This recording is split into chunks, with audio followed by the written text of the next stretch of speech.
Hey, what's up guys, this is Anthony from Anthony's Customs, and for this review, we are looking at the SH Figuarts Dragon Ball Z Android 16 Event Exclusive Edition, not Comic-Con Exclusive Edition, though so far they are only available at Comic-Con. See my video from Wednesday the 20th if you want more information on that. If it's any time during Comic-Con, it will be useful to you. If it's not, then it won't be, but you can watch it anyway if you want to. So this is a repaint of Android 16, no new parts. All old parts, but oh my goodness, if there was ever a better example to show how much the paint makes a difference on a figure, I don't know about it. This is, just wait till you see the side by side. This is it looks so good. It's incredible how much better the figure looks with the paint job. It's nuts. So let's go ahead and get it off the stand and take a closer look. Okay, before we get into the figure, I want to show you the packaging because it's an event exclusive one. I thought you might care about that. It's got the cool black with the neon line work on there. So fancy. Love these exclusive packages. They're very, very good. Now, let's look at the old package. There's only one version of this guy other than the new one, so it doesn't really matter what his package looks like, because like for Goku, I showed you the package so you could tell which one it was. This is it. This is the only one. But I remember not liking it when it looked like this, and boy, does it stand out as such a better looking package right here. The dot matrix thing, not my cup of tea, but goodness, that's cool looking. Alright, so there you go. You can see all that. Now, I want to save this for a second. Not right this second, but a different second. Let's go ahead and look at the figure as I ask you a question of the day. Easy question, which Android is your favorite? Second part of that question is you cannot pick the pink Majin Buu Android just because you're a pervert. You can't pick that one, you have to pick a different one. For me, I like 16 a whole bunch. If I'm not going to pick the clown, I can never remember the clown's number. The fat clown who was with Dr. Gero Android. I can't remember what his name is, number ever, but I like that one. Okay, so let's talk about the aesthetic on this guy. I want to get the one bad thing out of the way first. It's not that bad, but it's not great. The thing that bugs me a lot is in the final release, right here is what we're looking at. You can see the line work for the eyes is the same color as the eyebrows.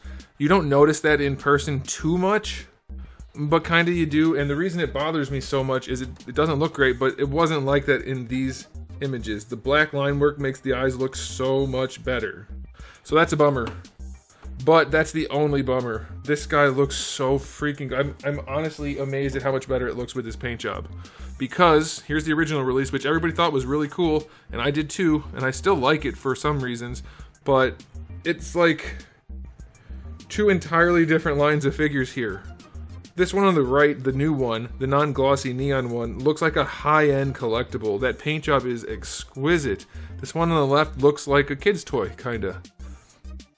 It's just so much less good, and it's all the exact same parts. The heads are the exact same. The bodies are the exact same, it's just paint.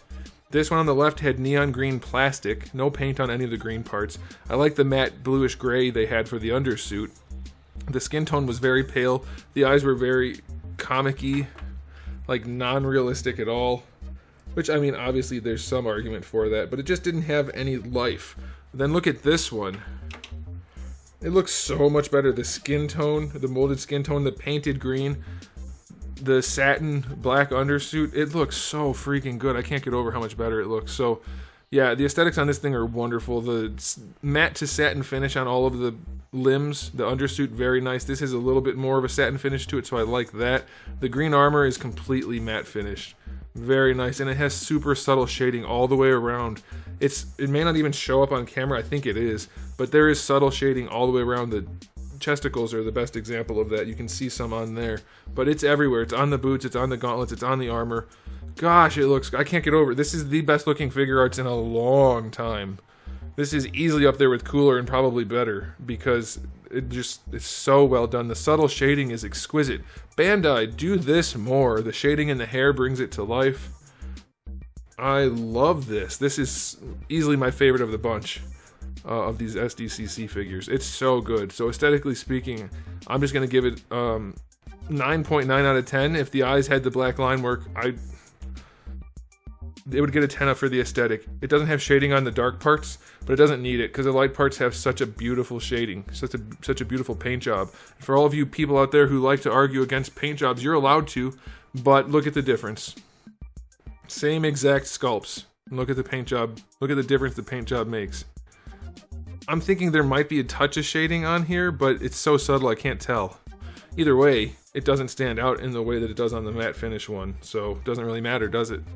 Okay, you guys can let me know. Secondary question: do you all agree with me that this one on the right looks better? Because if you don't, I think we need to have a talk. But you can let me know. Okay, so really good aesthetic. Let's talk about the accessories. Very limited for this guy. We have the stern face that comes on him in the package. The hair pops off, and you get two other faces or heads you can swap it out with. You get the smirky head and the open mouth yelling head. That one is markedly better than before. Like, they're all better than before in most ways, but the yelling one, so much better than the first release.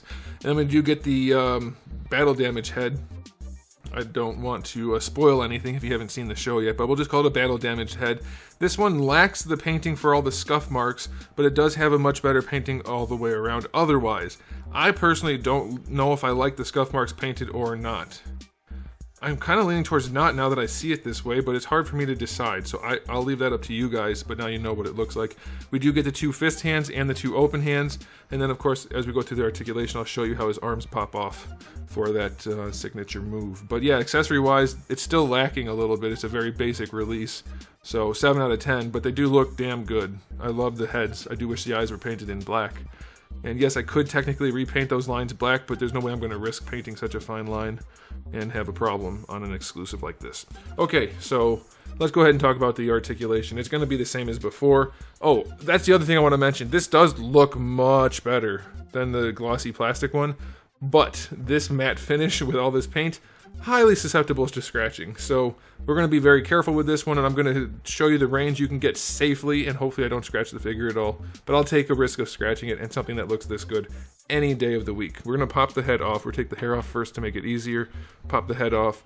Big ball hinge, bigger than most of the heads that we see, so that's not bad. You'll get decent enough range out of that. Then the neck is on a ball peg, which is well seated. It's nice and low in the body. There's no huge cavity, so I like that. Definitely would prefer a double ball peg rather than the ball hinge, but that will be sufficient for posing.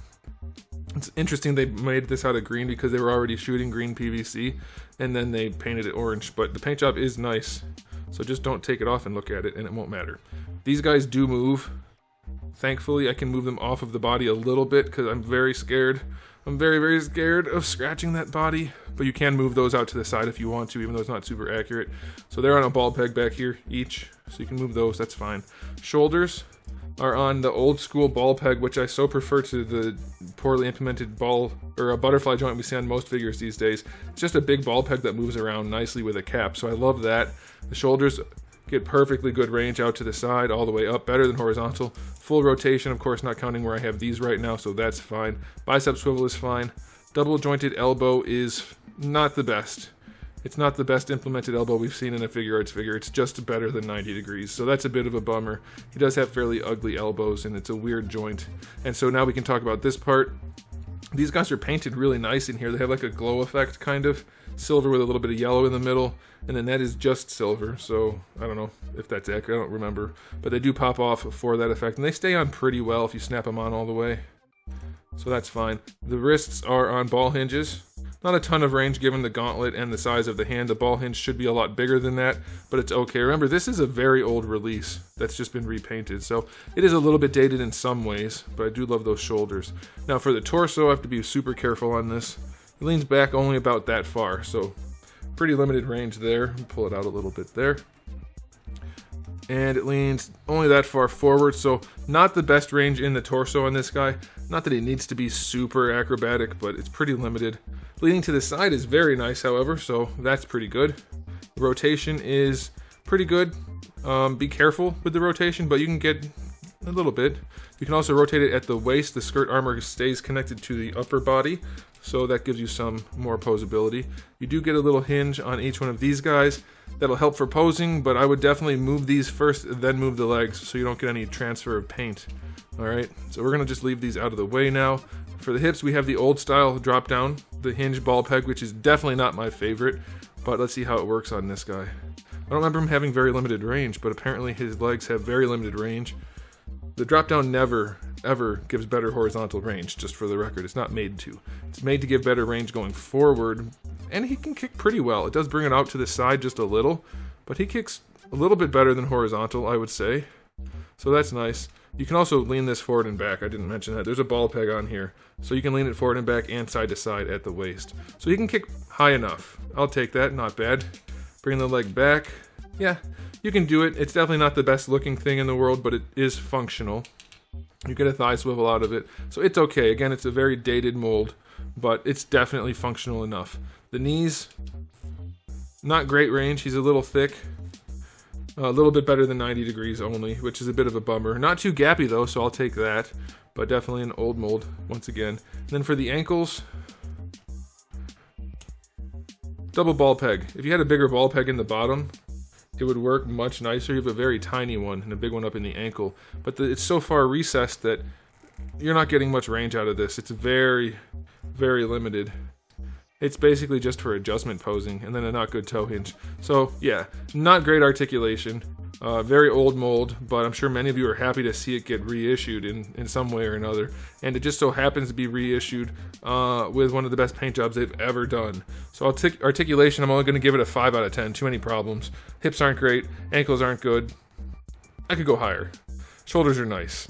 Torso's okay. I'll go 7. It's fine. It's definitely held back, but it's also not fair to rate it too harshly because it's an old figure. So, alright, final verdict on this guy. The paint job is gorgeous. One of the best looking Figuarts they've ever released for the Dragon Ball line. Blows the old one out of the water. It's like there's no contest. This looks like a knockoff now. It was great at the time. It looks like a knockoff now compared to this one. So, I'm going to give this one a final rating of... I'm going to go 9 out of 10. We could have more accessories, I guess. Could have better range, but it's an old mold, so that's an iffy topic. But it looks that good. It looks that good. Easily one of my favorite Figuarts now. It looks so, so good. So, there it is, guys. Thanks for watching. If you enjoyed the video, please do give it a thumbs up. If you didn't, you can give it a thumbs down. And if you haven't subscribed, you might want to. I have new videos almost every single day, and thousands already on the channel. So make sure you come back for all of that. In the meantime, keep collecting.